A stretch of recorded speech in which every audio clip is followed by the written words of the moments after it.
Hello and नमस्ते सबैजनालाई। आज चाहिँ म मेरो ट्रायम्फ स्क्रैम्बलर 400X मा हाई फेन्डर लगाइसके पछाडि चाहिँ मैले के इश्युजहरु फेस गरे त्यसको बारेमा चाहिँ सानो भिडियो बनाउँदैछु। स्टे ट्युन्ड है त। हाम्रो नर्मली यो ट्रायम्फ बाइक स्टकमा आउँदाखेरि चाहिँ यस्तै टाइपको सिल्भर टाइपकै अलिकति लङ एउटा फेन्डर आउने गर्छ क्या। अनि यो चाहिँ हाम्रो एक्सेसरिजमा पर्छ जुन चाहिँ हाई फेन्डर हो। यसले चाहिँ ट्रायम्फ स्क्रैम्बलरको लुक्स दिन्छ भनेर चाहिँ मैले राखेको थिएँ। एज यु क्यान सी यो फेन्डर छ नि, यो फेन्डर चाहिँ जुन स्टक आउने भन्दा हल्का छोटो हुन्छ।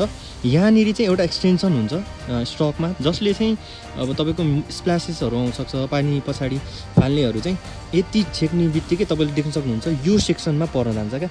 सो यसले चाहिँ यहाँनिर रेडिएटरमा पर्ने माटोहरू अथवा हिलोहरू चाहिँ कम गर्छ होइन।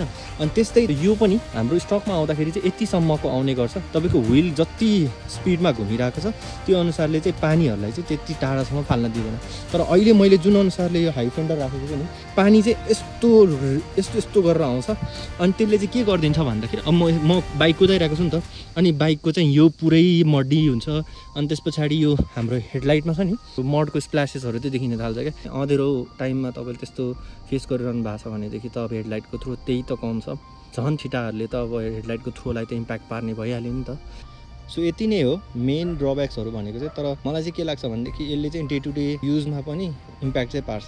सो यस्तै भिडियोहरू हेर्नको लागि मलाई फलो गर्नु होला।